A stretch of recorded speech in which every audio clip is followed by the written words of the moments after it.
నమస్తే రైతు సోదరులందరికీ నమస్కారం అండి. మీరు చూస్తున్నారు అర్జున్ బ్లాగ్స్ అనే యూట్యూబ్ ఛానల్. మన ఛానల్లోకి ఎవరైనా కొత్తగా వచ్చింటే సబ్స్క్రైబ్ చేయండి, లైక్ చేయండి, షేర్ చేయండి. ఇక ఈరోజు అయితే లేట్ చేయను. రాయచూరు అలాగే కర్నూలు అలాగే బళ్ళారి మార్కెట్ల గురించి తెలుసుకుందాం. అన్ని పంటల ధరలు అయితే తెలుసుకుందామండి. ముఖ్యంగా ఈ వీడియోకి అయితే ఎక్కువ శాతం లైక్ చేయండి, సబ్స్క్రైబ్ చేయండి. ఇక వీడియో అయితే లేట్ చేయండి. ఈరోజు మనం తారీఖు చూసుకున్నట్టయితే 16వ తారీఖు 6వ నెల 2026వ సంవత్సరం. ఈరోజు మంగళవారం వచ్చేసి రాయచూరు మార్కెట్లో ఫస్ట్గా అలసందలు మాట్లాడుకుందాం. అలసందలు వచ్చేసి 3,000 నుంచి 4,500, 5,000 లోపల పోవడం జరిగింది. అలాగే మినుములు చూసుకున్నట్లయితే 7,500 వరకు నడిచిందనమాట. మంచి మార్కెట్ అయింది.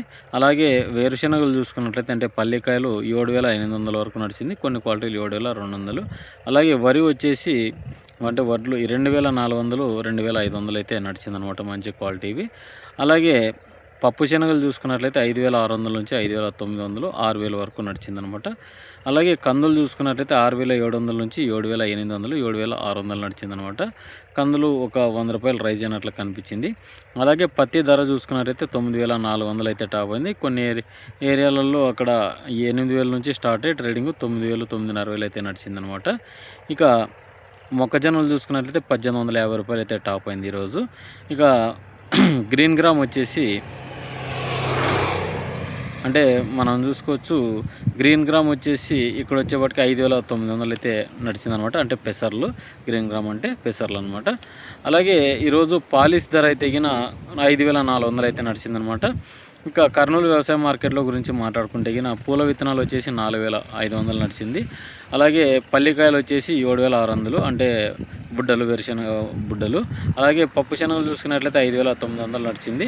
మంచి క్వాలిటీ అయితే ఒక మిగతా చూసుకున్నట్లయితే కందులు వచ్చేసి 7,600 నడిచింది. పప్పు శనగలు వచ్చేసి కొన్ని క్వాలిటీలు 5,600 నుంచి 5,800, 6,000 వరకు మంచి క్వాలిటీలు అయితే ఏసీలలో నడవడం జరిగింది. మిరప వచ్చేసి తేజాలు చూసుకున్నట్లయితే 18,000 అయితే టాప్ అయింది. కర్నూలు డీడీలు వచ్చేసి 17,000 అట్లా నడిచింది అనమాట మార్కెట్లో. పత్తి చూసుకున్నట్లయితే యథావిధంగా 5,800 నుంచి స్టార్ట్ అయ్యి కొన్ని క్వాలిటీలు 7,000 వరకు నడిచినాయి. కొన్ని క్వాలిటీలు 7,000 నుంచి 9,000 వరకు నడిచిందనమాట. ఇక మొక్కజొన్నలు చూసుకున్నట్లయితే 1,850 రూపాయలు, 1,900 నడిచింది. లోకల్ మార్కెట్ అంతా 1,700 అట్లా నడిచిందనమాట. ఇక మిగతా అయితే రాలేదు స్టాక్స్ అయితే ఇక అక్కడ ఏసీలలో మనకు కందులు అయితే 7,400 నుంచి 7,600 వరకు అయితే కొనడం జరిగిందనమాట. ఇక బళ్ళారి వచ్చేసి ఏసీలలో పప్పు శనగలు చూసుకున్నట్లయితే 7,600 వరకు అయితే కొంటున్నారనమాట. అలాగే తెల్ల శనగల గురించి కూడా మాట్లాడుకుందాం, ప్రతి ఒక్క పంట గురించి. ఇక పత్తి చూసుకున్నట్లయితే ఇక్కడికి వచ్చేపాటికి పత్తి 8,000 నుంచి స్టార్ట్ అయ్యి 9,000, 9,500 వరకు నడిచింది. తెల్ల శనగలు చూసుకోవచ్చు. తెల్ల శనగలు వచ్చేసి 6,000 నుంచి లోపలికి వచ్చేసినాయి అనమాట. అంటే 5,600కి అట్లా నడిచినాయి అనమాట. 6,000 అంటే పెద్ద ట్రేడింగ్ కంపెనీ వాళ్ళు ఏమి నీట్నెస్ ఉంటేనే 6,000 అట్లా మనకు అంగన్లో అమ్ముతున్నారు. కానీ రైతుకు వచ్చేపాటికి 5,600 టాపెస్ట్ అనుకోండి. ఇక కందులు వచ్చేసి 7,400 అట్లా నడిచింది. మొక్కజొన్నలు వచ్చేసి 1,750 రూపాయలు అట్లా టాప్లని. కొన్ని క్వాలిటీలు 1,900 వరకు నడిచినాయి.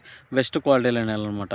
ఇక ఉల్లిగడ్డలు ఇవన్నీ వచ్చినాయి కానీ పెద్దగా అయితే మనకు అది చాలా చెప్పుకోవాల్సిన అవసరం అయితే లేదు. ఎందుకంటే ఇవి మనకు డ్రై సరుకులు చూసుకున్నట్లయితే ముఖ్యంగా ఇవే వచ్చినాయి అనమాట. పల్లికాయలు కూడా మనకు 7,400, 7,300, 7,500, 7,600 వరకు నడిచిందనమాట. ఇంకా తెల్ల శనగులు అలాగే ఎర్ర శనగులు ఓవరాల్గా ఇండియా వైడ్ చూసుకున్నట్లయితే NCDXలో మనకి పశ్చిమ బెంగాల్లో చూసుకున్నట్లయితే ఈరోజు తెల్ల శనగలు 5,600, 7,700 వరకు కొన్నారు. ఇంకా తెల్ల శనగలు కాకుండా ఎర్ర శనగలు అయితే 800, 900, 6,000 వరకు టాప్లు అయినాయి. మనకు ఢిల్లీ, ముంబై అంతా కూడా 6,000, 6,100 వరకు కొనుగోలు అయితే అయినాయి. కందులు అయితే 5,800 నుంచి స్టార్ట్ అయ్యి 7,500, 7,800 వరకు ముగిసిందనమాట. ఇక గుల్బర్గా శనగలు చూసుకున్నట్లయితే ఎర్ర శనగలు వచ్చేసి గుల్బర్గా 5,800. అలాగే తెలంగాణ వచ్చేసి 5,600 నుంచి 5,800 వరకు నడిచింది. సేమ్ వేరేట్లే ఒక 50 రూపాయలు ఇంచుమించు అనమాట. నిజామాబాద్లో ఒక 50 రూపాయలు పెరిగింది. 5,850 రూపాయలు అట్లా కొన్నారని టాక్. మహారాష్ట్ర మనం చూసుకున్నట్లయితే 6,000 వరకు నడిచింది. ఈరోజు ఎర్రకందులు కానీ తెల్లకందులు చూసుకోవచ్చు. తెల్లకందులు 5,700 అయితే టాప్లు అయినాయి అనమాట. ఓవరాల్గా మార్కెట్ అంతా ఇలాగే ఉందన్నమాట. ఇక ఎక్కడ చూసినా కూడా పంటలు అయితే వేస్తున్నారు. చాలామంది విత్తుకుంటున్నారు. వర్షాలు పడినాయి, కొంతమందికి ఏరియాకు వర్షాలు పడలేదు. ఇంకా ముందుకు చూడాల్సిన పరిస్థితి అనమాట. ఇక ఏదండి వీడియోకి మన వీడియో నచ్చింటే లైక్ చేయండి, సబ్స్క్రైబ్ చేయండి.